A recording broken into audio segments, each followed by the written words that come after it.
4 months passed after that, filled with uncertainty. Whatever barriers Gold had tried in the past to keep around Belle crumbled into little more than dust, and the awful, scorching glimmer of hope would tease its way into its heart whenever the barista would casually brush past him on her way to a table or break into a smile the moment he stepped into Starbucks. Part of him saw it as a man getting old, desperately eager to see love and lust where there was only politeness and perhaps some friendship. Another part of him, a part that seemed to thrive in torturing him, liked to recall the image of Belle, all breathless and dazed, looking at him like she was one step away from jumping him in front of the blonde idiot who had assaulted her. She had looked at him like she'd never seen a man before, and no amount of self-deprecation or rational thinking would ever allow him to get that image out of his head. There were other signs, too. Signs sometimes too obvious for him to explain away. Like the way she blushed constantly when, while discussing something that either interested or angered him a lot, his accent would thicken, and when he glanced her way, she'd be staring, quite blatantly, at his mouth. Or how, when they were arguing over a book or something equally menial and things would get too heated, she would leave her perch on the wall to brush past him, her hand caressing the nape of his neck before proposing they agree to disagree and move on. He was addicted to those moments.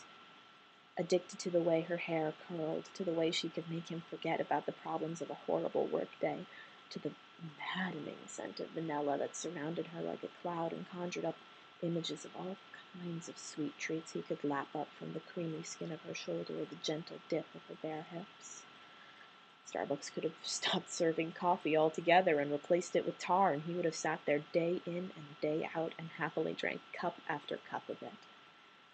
He was even addicted to the gentle tug she gave his hair every time a barista who wasn't Belle but had ended up serving him for some reason would complain about his snide demeanor and crass manners. "Behave, Nicholas. For shame," she'd whisper in his ear, close enough to make his insides sing and plead and burn in a way he wasn't sure was physically possible. He had begun to check his blood pressure more regularly after the first time she'd done that. And during those 4 months of both newfound closeness and comfortable routine, they tiptoed around each other, a dance of coy smiles, sharp quips, and unspoken need. He'd jump at the chance late in the evening to explain some economical phenomenon she had to study about, shrugging off Anthony's stony stare as Belle pushed a chair as close as possible to his and they bent over a heavy text. She would let him know as soon as she found out she had passed the class, and, if she was really overjoyed and there were few people around, she would practically leap into his arms in her exuberance. Once he had gotten a peck on the cheek and hadn't slept for the next 3 days. His addiction was getting more than out of hand, but he found himself unable and unwilling to change it. Little in his life had ever given him an ounce of the happiness that the mere sight of Belle, green apron and all, provoked. He had struggled his whole life, from poverty to success, from ignorance to education and wisdom, and he had no desire to deny himself what he wanted, and he had never wanted anything in his life like he did her, even if he could only have her for brief periods of time and share her attention and smiles with whoever ordered a venti cinnamon dolce creme frappuccino, whatever that was. It was little after they hit the 10-month mark that the news came. They were sudden, and they manifested themselves incongruously in the form of a secretive smile on Belle's lips.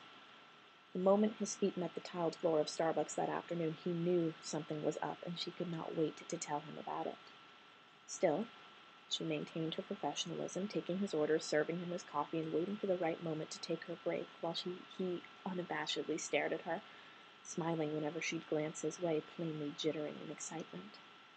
Finally, Anthony gave her the okay to take her break, and she flew towards his table, losing for the first time since they knew each other all traces of her grace, and colliding with 3 patrons before safely landing by his side, or rather, partially in his arms. He fought the urge to pull her closer as he steadied her. "If I didn't know better, dearie, I'd say you'd have some exciting news to relay," he teased, allowing himself one little gesture as he grasped an errant curl and tucked it safely behind her ear. She smiled, taking his hand in hers and squeezing. "Got the internship at Uni Global," she blurted out, positively glowing. "The one everyone was dying to get. I thought they'd reject me because of my age, but it seems I was just what they were looking for." For a second, all he saw, heard, and felt was her happiness, and it warmed him all over, almost to the point of missing half of what she was saying. "And after 3 months, there's a review and the possibility of a full-time job, which happens to coincide with my graduation, so it couldn't possibly be more perfect, and—" He let go of her hands all of a sudden, a coldness creeping inside him, leaving him numb. She noticed almost at once, but knew better than to ask, instead tilting her head and waiting for him to come out with it. He took his time, trying to find words that wouldn't make him sound like a needy sap. "So,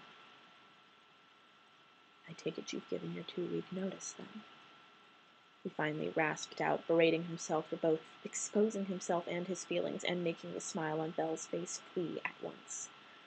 The fact that she looked devastated gave him a shameful sort of happiness, because he relished the feeling of her missing his company. Even if he'd miss her more, even if her insides wouldn't rot as his would for days and days after they saw each other no more. I hadn't thought about it," she stuttered out, eyes wide. "Silly of me, what isn't it?" She grew distant then, and mumbled something about needing to go talk to Anthony before scurrying off, leaving him cold and uncertain. He stood up the moment Belle's back was to him and limped as quickly as possible out of the coffee house, hating the way his thoughts muddled. He had obviously let it go too far. He had denied it, time and again, the true extent of his addiction. Had tried to pass it off as some sort of superficial fancy to a nice ass and a great pair of tits, and when her mind had proven just as tempting, he had still dismissed it as a lonely man, bored with life, looking for something to sharpen his mind with. Some men kept their wits by doing crossword puzzles, others by playing online chess. He had Belle. Except it was the other way around. Belle had him, and now she was going away, and he was drowning. Blindly, he made his way back to the office, barely noticing the way he almost collided with Leroy, or the fact that the other security guard on the front desk was blatantly sleeping on the job. The short elevator ride to the top floor later, and he was beside his well-stocked liquor cabinet, downing a bottle of Blue Label Johnny Walker like it was apple juice. When it was half empty, he shattered his Tiffany lamp into pieces, and a few gulps later he smashed every single frame adorning the cold walls.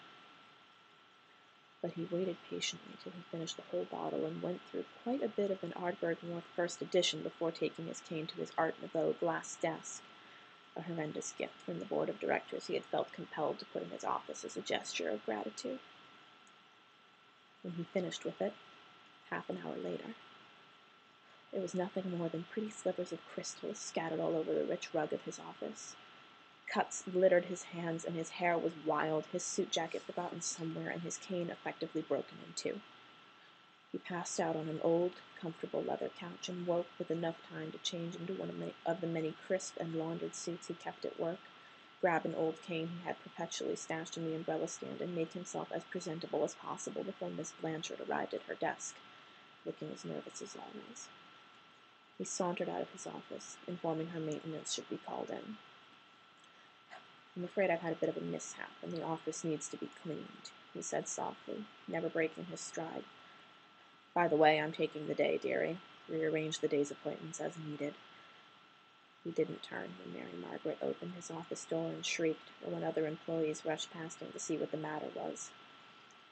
He was eager to get out of the building, skip work and coffee.